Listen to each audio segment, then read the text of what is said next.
Hi, my name is Leonora and I recently moved from Dublin to London. I found relocating super fun.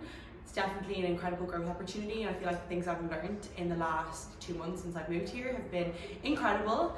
But I do realise that there's a lot of stress comes with moving and a lot of struggles, but I suppose these are my ways of how to handle with them. So if you're stressed about finances, one thing I'd recommend is definitely speak with your manager or whoever's you're in first line of contact, and speak to them about relocation packages, what they would offer to help you relocate. But to be honest, what I think is the most important thing is definitely budgeting. You don't realise how expensive it is to move to a different place, and you can definitely get out of hand and spend a lot more money than you realise because you're not used to where you are, and you end up spending a lot of money, having a look around. So I definitely recommend budgeting. If you're stressed about moving to a new area, there's definitely a few things that I recommend to do to make yourself feel more at home.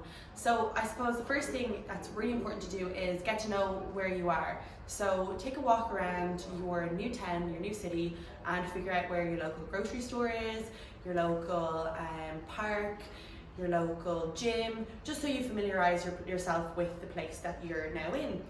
And that will definitely help feel more at home.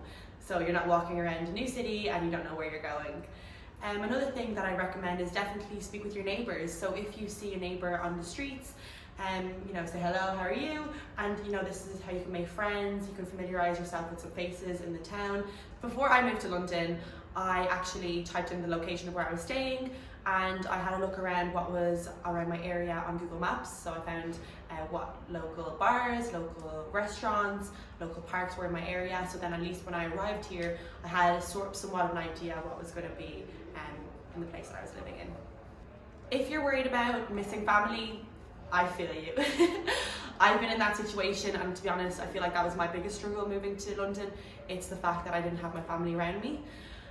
But we are in an age of social media and FaceTime and Skype and WhatsApp. So to be honest, even though you might be 1,000 miles away from your loved ones, there are still only a phone call or a FaceTime away. If there's some days where you're missing your family that little bit more, to make yourself feel better, maybe plan a holiday to go back home. Flights are super accessible these days, and if you ever need to book a quick flight home, I'm sure you can find some cheap discounts as well online. All in all, relocating can be super tough and very difficult time for people because it brings a lot of stresses that you wouldn't have had originally, but it can be the best decision you ever make. And once you've realised, and figured out your financial situation, the area you're living in, and how to cope with missing family, it's the best decision you'll ever make.